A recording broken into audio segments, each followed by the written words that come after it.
Olá, sou o professor Alveno e hoje falaremos de rochas sedimentares.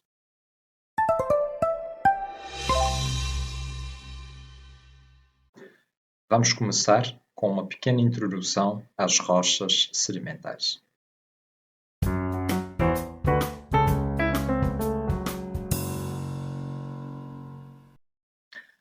O processo de formação das rochas sedimentares pode ser dividido em duas grandes fases, a sedimentogênese e a diagênese. A sedimentogênese consiste na formação de sedimentos e, por outro lado, a diagênese consiste na transformação desses mesmos sedimentos.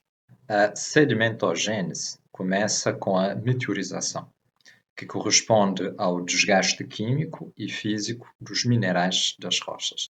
Essa degradação pode ser provocada pela variação de temperatura, pela água, pelos sais presentes na água, seres vivos, alívio de pressão, entre outros. Na figura, podemos identificar diaclasses, que são essas pequenas fraturas que evidenciam a meteorização. Após isso, acontece a erosão, onde os detritos são removidos, principalmente pelo vento ou pela chuva. A chuva e o vento também atuam na terceira etapa, que é o transporte, onde os detritos são deslocados para outro local. A gravidade também é um agente a ter em conta nesta etapa. O local para onde estes sedimentos são transportados normalmente são as depressões da superfície terrestre. A essa altura ocorre a sedimentação, que por outras palavras se refere à acumulação ou deposição de sedimentos. A quinta etapa trata-se da compactação. À medida que vão se depositando novas camadas horizontais, a pressão sobre as camadas inferiores aumenta devido ao peso das camadas superiores. Acontece, por isso, a desidratação ou perda de água e a remoção do ar. Portanto, o espaço entre os grãos, ou os sedimentos, tornam-se cada vez menores. A sexta etapa corresponde à cimentação. O termo cimento, em geologia, refere-se a uma espécie de cola. Portanto, nessa etapa, os sedimentos serão unidos pela precipitação de substâncias dissolvidas na água. Finalizando a abordagem do processo de formação, falemos agora dos tipos de rochas sedimentares. Basicamente, podem ser divididas em três grandes categorias: as detríticas, as químicas e as orgânicas. Comecemos pelas detríticas.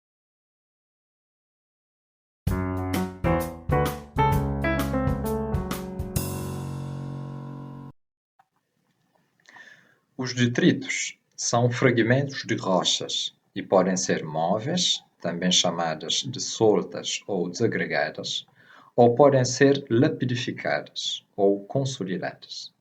Vamos considerar alguns exemplos. Temos a argila, que são extremamente pequenas, mas no caso de estarem unidas por um cimento natural, originam o argilito. O silt origina o siltito.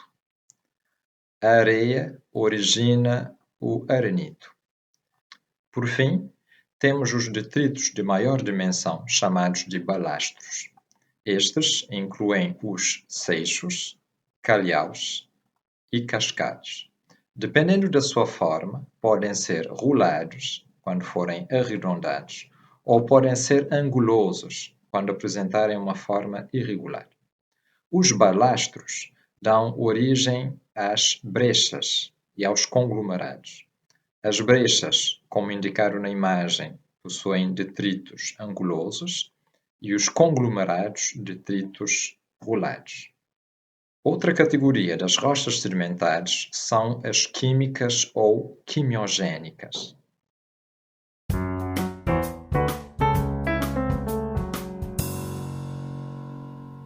As rochas sedimentares químicas ou quimiogénicas originam a partir da precipitação de minerais dissolvidos na água.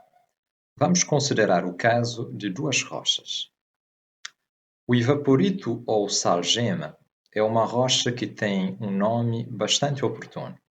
Originam-se em locais com elevada taxa de evaporação e com água de alta salinidade. São característicos de lagunas, que são regiões com pouca profundidade e pouca circulação de água. Com a evaporação da água, o sal deposita no fundo, acumulando em grandes quantidades, originando assim os evaporitos ou sal-gema. Outro caso são as estalactites e estalagmites. São típicas de regiões calcárias. Quando a água da chuva infiltra em terrenos com calcários, ficam ricas em minerais como o bicarbonato de cálcio. Essa água, ao gotejar ou pingar no teto de grutas, libertam o dióxido de carbono e solidificam, formando estruturas pontiagudas chamadas estalactites. Se as partículas minerais atingirem o chão, irão formar as estalagmites. Este é um processo lento que pode levar milhões de anos. A terceira categoria de rochas sedimentares são as orgânicas, também chamadas de biogénicas ou organogénicas.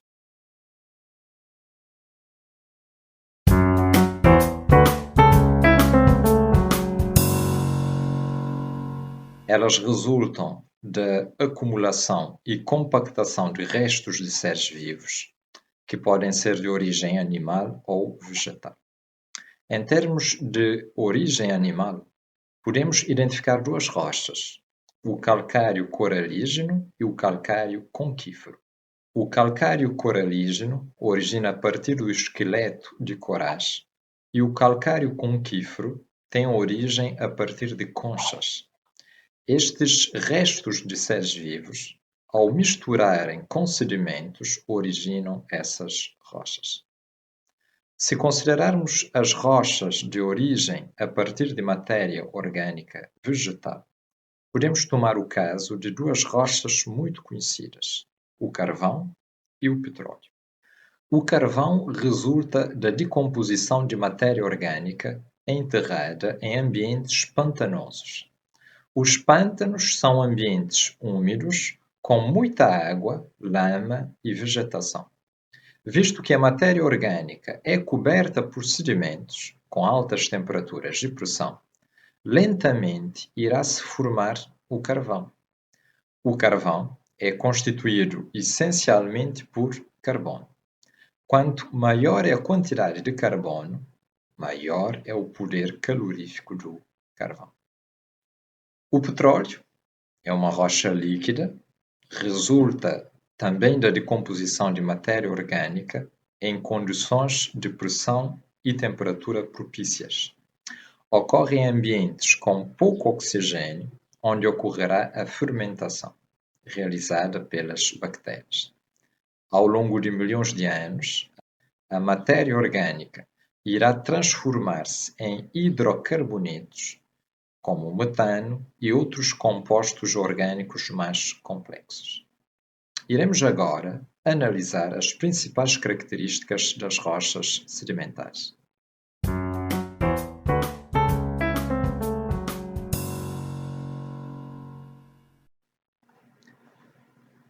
Uma das características que podemos destacar é a composição das rochas sedimentares.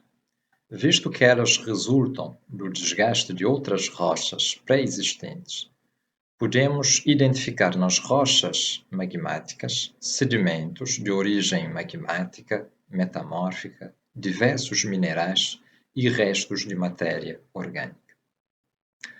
Outra característica muito particular das rochas sedimentares é que elas são estratificadas.